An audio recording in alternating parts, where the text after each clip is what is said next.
Glory to God, isang mapagpalang umaga sa inyo mga kapatid. At ang ating paksang pag-uusapan ngayon is ano ang magagawa ng mga babae sa ministry. Actually, ang babae ay uh, maraming nagagawa. No? Hindi lang lalaki. Actually, parehas sila. Noong unang panahon kasi, yung panahon ni Hesus Kristo, ang binibilang talaga is mga lalaki. Yung mga babae kasi parang hindi masyado binibilang ng panahon ni Kristo eh. Pero although kasama sila, pero hindi sila yung binibilang pa noon. Pero sa panahon kasi natin ngayon, nung pumasok na yung panahon natin, lahat tayo kasi binigyan na ng Panginoon ng kalayaan na maging anak ng Diyos. Nung kanyang tubusin ang mga tao, no, binigyan niya na ng karapatan pati mga babae. Kaya sa panahon ngayon, no, hindi masama kung ating bigyan ng pagkakataon na makapaglingkod din sa Diyos ang mga babae. Kasi hindi naman talaga sila inalis. Pero nandun pa rin yung utos ng Diyos na magpasakop sila sa lalaki. Kaya sa isang pamilya, babae at lalaki, syempre ang head talaga is yung lalaki. Kasi yan talaga yung naka-design. Yan yung talaga yung design ng tao.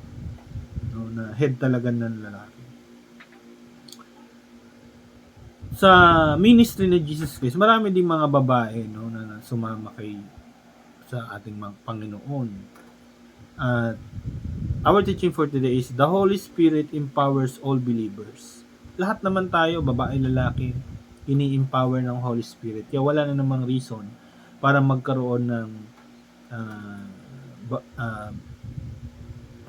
pag-argue sa mga sinong mamumuno, babae o lalaki. No. Lahat tayo binigyan ng kapangyarihan, binigyan ng Holy Spirit. And women are better providing emotional support. It's true, talagang pagdating sa emotional intelligence, talagang ang babae dyan, angat sa lalaki dyan. And women support Jesus and apostle. Maraming mga character sa mga unang tipan na mga babaeng tumulong sa mga apostol at sa Panginoong Hesus. Nung sila'y nangangaral, no, mga babae naglilingkod din sila. Okay? And our application for today is recognize the value and gift of women and unleash the power of women in the ministry and start complementing, stop competing. Kasi hindi naman magiging healthy kung kayo'y magpapaligsahan sa loob ng iglesia. Noong unang panahon kasi ganoon, pero ibig sabihin, noong unang panahon kasi may mga lalaki, babae, may discrimination ba. Pero ngayon kasi tapos na yun eh. Wala na. Hindi na applicable sa panahon natin ngayon. Sapagkat ang babae ay kaya na rin magtrabaho. Kaya na rin maging padre di pamilya, parang nagbibigay ng source. Ang lalaki naman ang nagtatrabaho sa bahay. Hanggang nagpalit na sila. Pero syempre, huwag pa rin natin susuwayin ang utos na ang babae magpapasakop sa lalaki sapagkat yan ay utos pa rin. Pero pagdating sa mga paglilid, hindi na natin sila pwedeng pigilan doon sa part na yun. Kasi unang-una ay hindi naman masama.